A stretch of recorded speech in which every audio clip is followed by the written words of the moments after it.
Hey, what's on guys, Dignal here, and in today's video I'm going to be showing you how to make the unique impact effects that you have just seen in the intro. These are going to be done in Vegas Pro, of course, and all the plugins that you will need for these effects are on screen right now.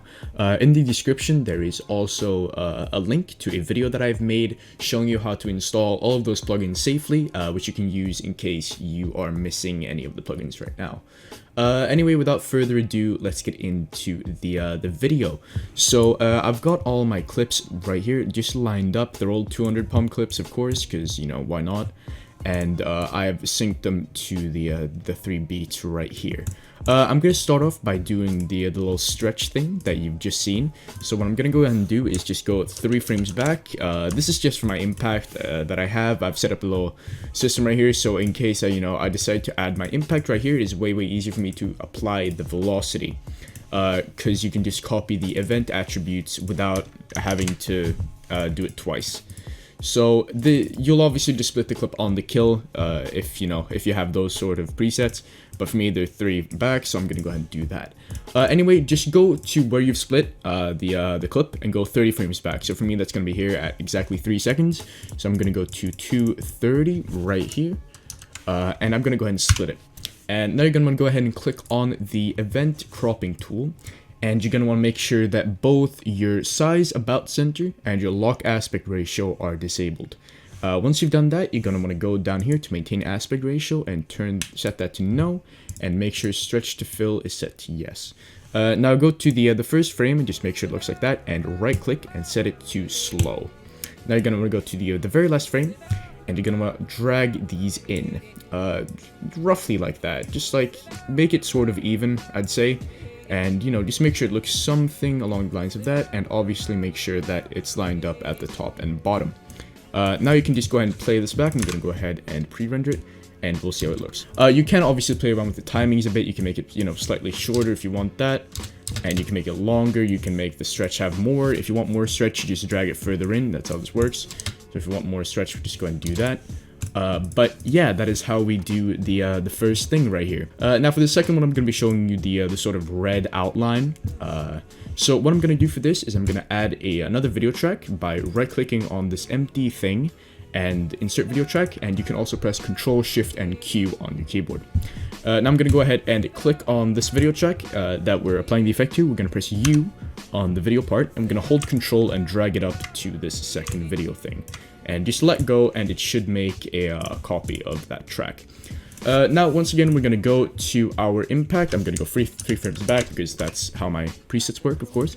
I'm going to delete this last part, and I'm going to go here, and I'm going to go 30 frames back again. So it is 610 for me. I'm going to go to 540 right here, and just like that, and just go ahead and split it. Now we're going to fade this in by 10 frames, just like that. And now we're going to go and click on our cropping tool. So once we're here, we're going to go into our mask. We're going to click on the first keyframe, and we're going to grab our pen tool, and we're going to make a very rough outline of the character. Now, once again, the very rough is I am emphasizing very rough. It's going to look something like this. So just go ahead and spam click your mouse while, going around the entire character, just like that. And include the blueprints and stuff like that. I find that it looks much better. Just go down here, keep doing it around the legs, and just like that. Now you have this very rough cutout of the character. Now you're gonna want to go to your feather type, set that to both, and feather percentage, set that to 4 or 5, doesn't really matter. And there we go. We're gonna have to do this for every single frame, unfortunately. If the character position is very similar, just go and rotate the mask a bit and just leave it as is. You really want to avoid doing as much work as you possibly can.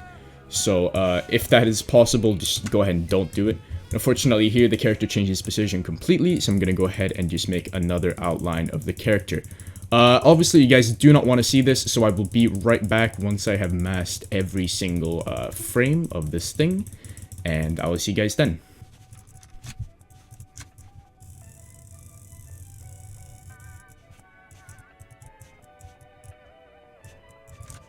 Alright, now once you are done with the cropping, it took fucking ages by the way, You're gonna want to go through manually and just apply feather type both and set the feather percentage to 4% on all of the individual keyframes. It's a fucking pain, I know, but it is what it is, and I couldn't find a way to fix it, honestly. So once you're done with that, we're gonna go ahead and go to our video effects tab, and we're gonna search for edge detect right here, and just apply that and apply some brightness to that. We're gonna go ahead and just make sure that that is turned off, and we're gonna increase the threshold by a bit, maybe. And we're just gonna sort of find a good midpoint for the effect. And if you want to make it, you know, pink, you can do that with this. However, I think that the red only looks much better. You can have green, of course, also, but I don't really know how I feel about that. But yeah, anyway, that's sort of how you make the effect. Sort of looks like that, you know. Alright, now let's move on to the third effect, which is going to be sort of the jittery build-up. So I have got my third clip right here. It is all good and it is synced and stuff like that. So I'm just going to go ahead and back off 3 frames, so 1, 2, 3, split it right there.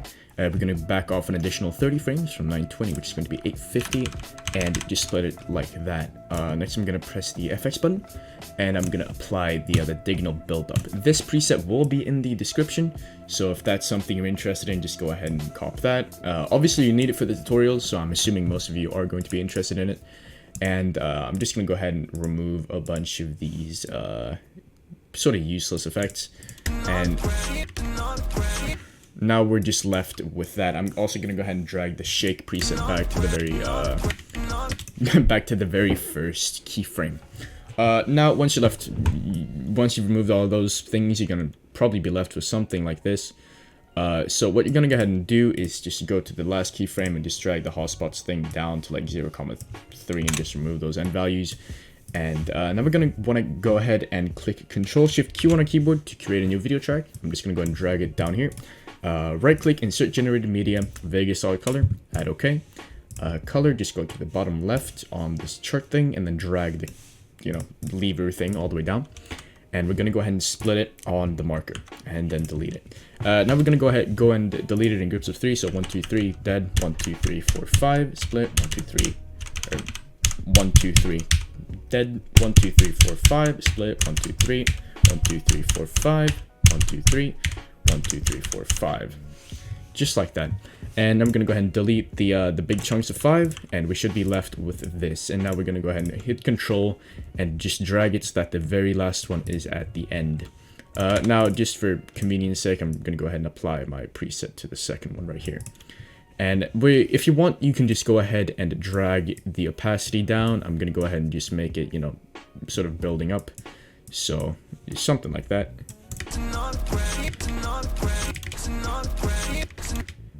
Just like that. I would recommend having the opacity a bit higher and maybe decreasing the hotspots like 0,15 at the end. Now, once you've got that, we're going to go ahead and add the sound effects required.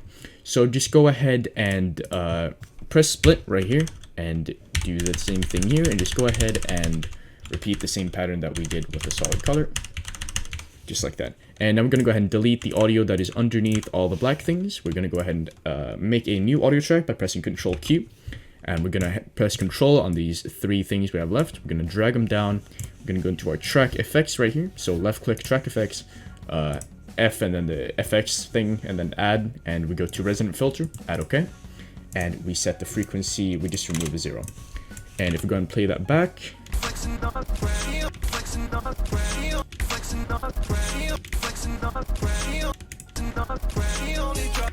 just like that. I hope you guys have enjoyed the video. If you did, make sure to like down below, comment, subscribe, all the good shit.